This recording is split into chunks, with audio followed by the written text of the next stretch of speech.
Alors, le docteur qui a opéré Mme Gibson et le docteur Asuna, donc, qui est à ma droite, qui va prendre la parole.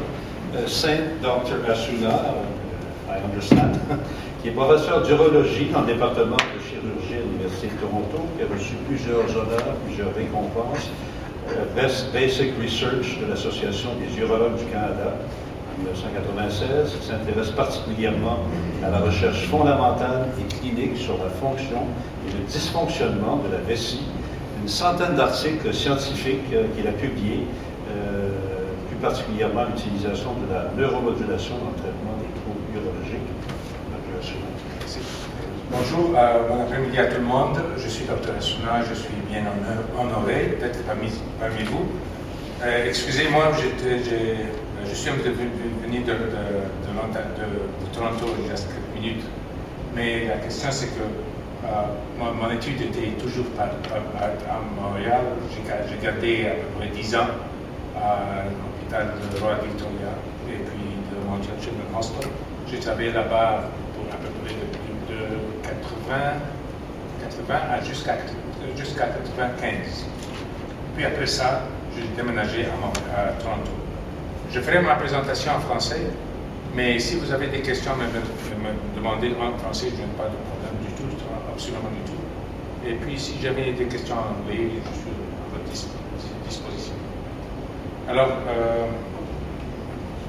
pour commencer, je vais juste faire un petit sommaire de ce que j'en avais fait depuis longtemps.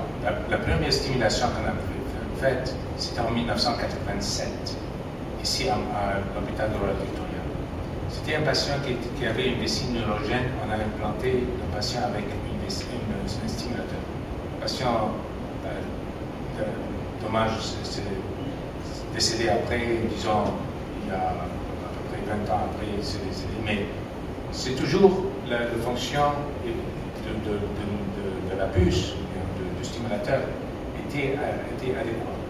Mais dans ce temps-là, j'avais trouvé une façon avec nos collègues à l'hôpital Royal Victoria de pratiquer cette conception sur les patients qui n'ont pas une vessie neurogène, c'est-à-dire que le système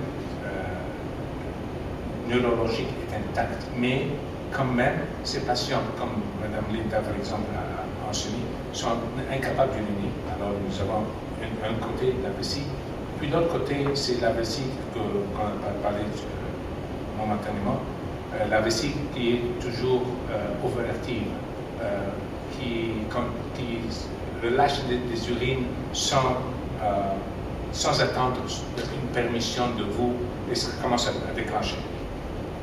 Alors, je peux vous donner comme objectif, c'est une conception sur la neuromodulation, le mécanisme impliqué dans la stimulation, parce que, comme ça a été dit ce matin, mon PhD est surtout la vessie neurogène et surtout la vessie avec la sclérose en plaques. Mais on a introduit là-dedans, à cause de mes collègues, la stimulation comme telle, et jusqu'à maintenant, on est capable de voir un petit aperçu sur le fonctionnement du neurostimulateur sur ces neurogènes. Puis, je vais finalement finir cette discussion avec la circonstance spéciale de la stimulation. Je ne veux pas vous déranger avec la stimulation comme telle, avec le mécanisme d'action, comment la vessie est le seul organe dans le corps qui a deux fonctions complètement opposées. L'un, c'est le storage de l'urine, c'est-à-dire le storage, et puis là, c'est l'évacuation des urines. Maintenant, vous êtes tous dans le temps, au moins quelqu'un veut s'excuser, vous êtes dans la phase de storage ou stockage, c'est-à-dire garder les urines avec une faible pression. Lorsque la pression va augmenter, vous allez vous excuser, vous allez vous autoriser.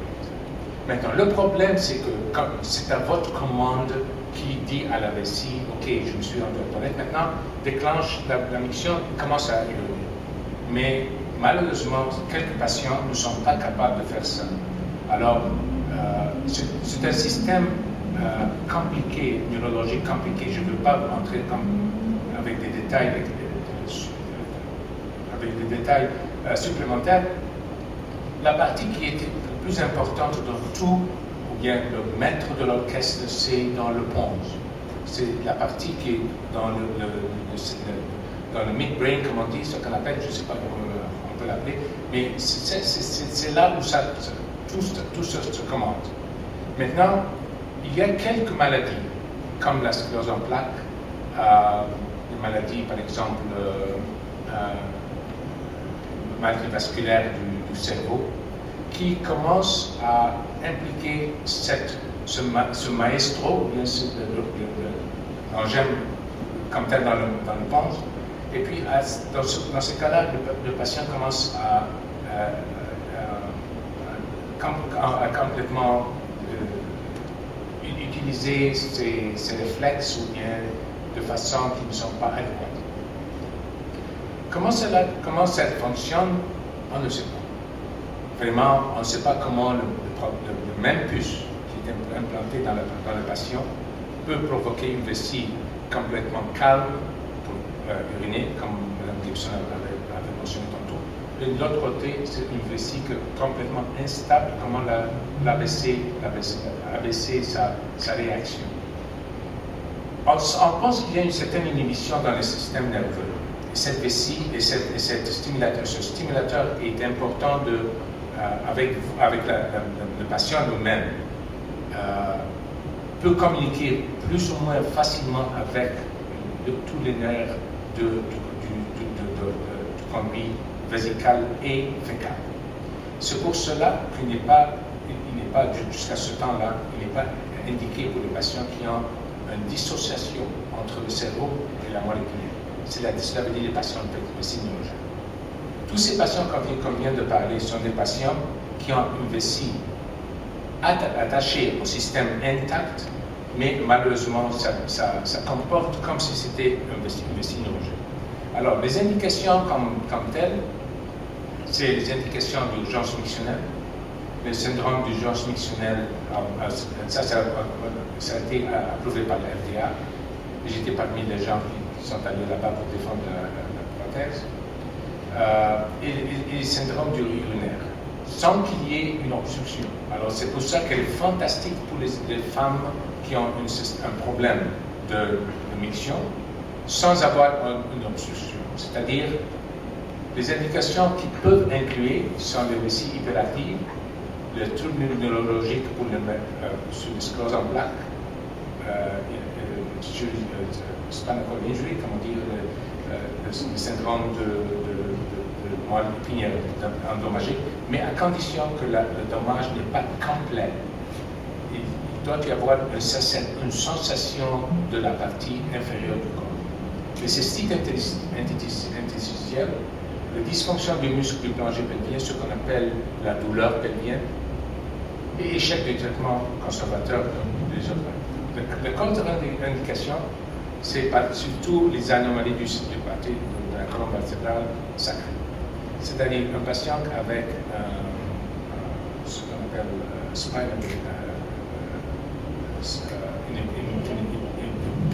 spinal bifida, c'est-à-dire la moelle épinière bifide, ne peut pas être une indication absolue pour la neurostimulation.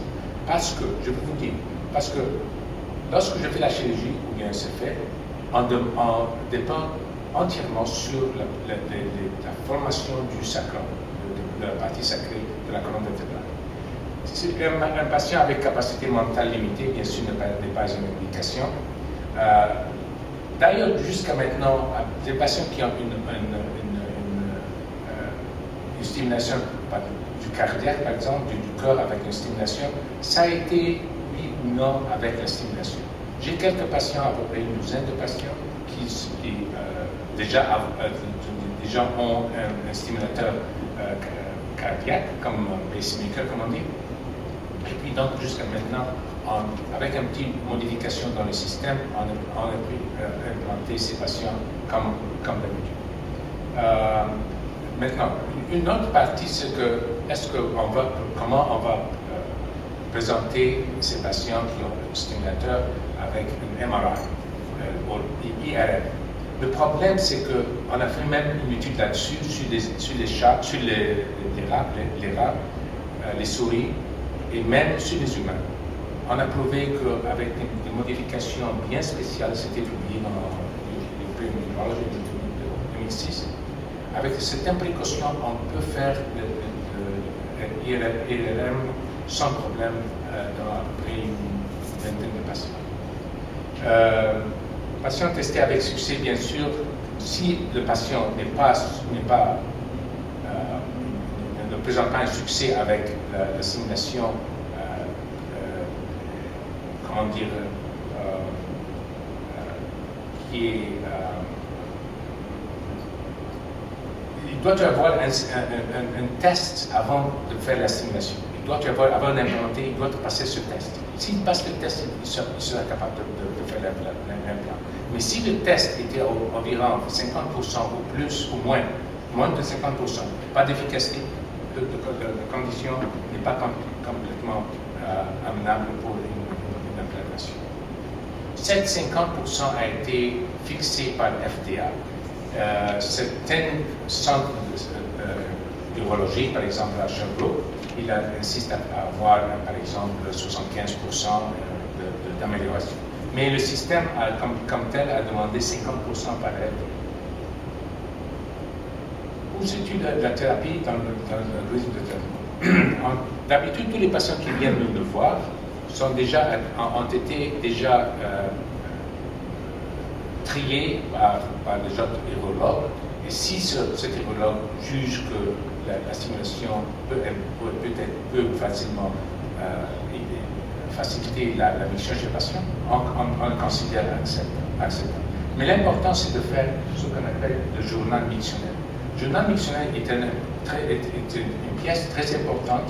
On donne au patient un petit bouquin sur lequel il ou elle, chaque fois qu'il a une miction, il y a 6 questions à se prononcer là-dessus. Et puis ce journal-là est considéré comme l'étude de base. Puis après ça, lorsqu'on passe le test pour savoir s'il est une bonne candidat ou non, on lui donne un autre. Alors j'ai 2 journaux, un avant et un après le test, et dépendant de ces journaux-là, si le patient est considéré comme un bon succès ou un non pour la stimulation. Alors, on essaie d'être le plus, comment dire, on essaie d'être de façon scientifique et de façon en même temps logique, que si le patient passe 50% d'amélioration dans ses conditions mictionnelles, bon, il est un candidat. Bon, le traitement pour maintenant, il y a un autre volet. On parle surtout du traitement de la vessie. Pour notre, disons, pour notre surprise, la même puce a été implantée chez les patients avec incontinence fécale. Et ça a résulté à maintes congrès. Il y a une amélioration sur la question de la FI ou bien l'incontinence fécale. L'incontinence fécale, irrespectivement il y a toujours un test que vous présentez aux patients. Moi, je ne vois pas les patients avec une incontinence fécale et je ne me présente pas. Et ces patients se présentent d'habitude envoyés par leur chirurgien. Nous avons fait jusqu'à présent 4 cas, ou 5 cas, je pense. 5 cas sur l'incontinence fécale, et tous les 5 jusqu'à à peu près 6 mois, plus que à peu près 2 ans, entre 6 mois et 2 ans, en l'aide d'être bien formé. Ne me demandez pas comment ça fonctionne avec ces patients. On ne sait pas comment ça fonctionne, mais on sait qu'une partie de l'incontinence fécale a été neurologique. Ce n'est pas juste le sphincter qui est tel. Ces patients changent de diète, et puis la diète est un peu plus solide, et elles sont contentes, ou bien la stimulation est correcte. L'important de toutes nos les meilleurs candidats pour la chirurgie, ce seraient les patients avec une vessie hyperactive, une vessie chronique, une rétention chronique, ou bien des douleurs suspubiennes qui d'habitude ne sont pas traitables avec des médicaments, ou bien les médicaments ont des effets secondaires assez importants, l'incontinence fécale. Et puis, parfois, nous avons une combinaison entre les différents patients. Bon, la thérapie comme telle, je vais vous la présenter d'une façon très simple. Ça prend deux volets. Un, c'est la stimulation comme un test de voir si le patient répond ou non à la stimulation. Numéro 2, une fois qu'il a passé 50%, le deuxième volet rentre et puis on implante le patient. L'électrode, ce qu'on appelle l'électrode temporaire, est placée de façon d'une façon en dehors de l'hôpital, c'est-à-dire ça se peut que ce soit le patient vienne et puis avec une anesthésie locale, on met une petite aiguille là-dessus, vous voyez l'aiguille, et puis à travers cette aiguille, on passe sur un électrode. L'électrode reste avec le patient pour 4 à 5 jours, et puis il est déjà stimulé avec un petit stimulateur temporel pour 4 jours, 5 jours, et puis l'important c'est de remplir le journal de mission. Si le patient montre qu'il a 50% d'amélioration, alors la devise, malheureusement, heureusement, c'est placé sous la peau, dans la partie en arrière, sur la hanche.